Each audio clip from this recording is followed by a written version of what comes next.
त्रिलोचन जी नाम के भगत थे और व्यापार बड़ा था धन का, तो संत शाला बनवाई संतों के रहने के लिए और खूब संतों के सेवा पत्नी सहित मिलकर करते। अब उनके मन में आया कि अगर कोई एक नौकर ऐसा मिल जाए जो संतों के मन की बात जानकर उनको भोजन पवाए।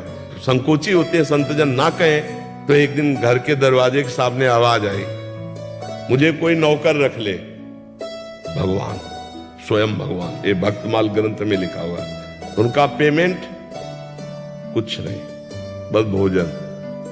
तो बोले आप संत सेवा कर लोगे? बोले इसकी तो हमें पुरानी आदत है, संत सेवा कर ले की तो हमारी पुरानी आदत है। क्या नाम है तुम्हारा?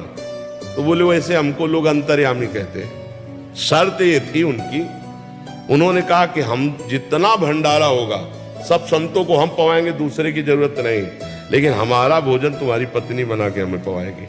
और बोले तुम्हारी पत्नी पीसेगी वो पवाएगी, पर किसी से कहेगी नहीं, और जिस दिन कह देगी उस दिन मैं चला जाऊंगा। और वर्षों ये चलता रहा। अब उसको जाने कोई टाइम नहीं मिलता, भगवान इतना भोजन स्वयं पा लेते।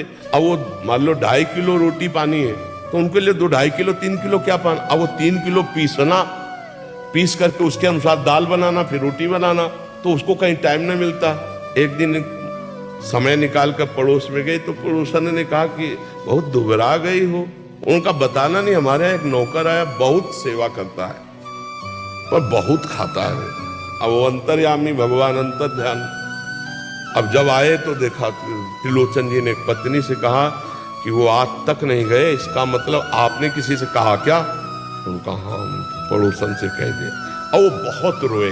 जब विकल हुए तो भगवान अपने रूप में आए और कहा त्रिलोचन जी वो अंतर्यामी नौकर और कोई नहीं था, मैं था। इसीलिए संतों ने कहा है कि सबसे बहुत होश में मिलो, ना जाने किस रूप में नारायण आ गए हो।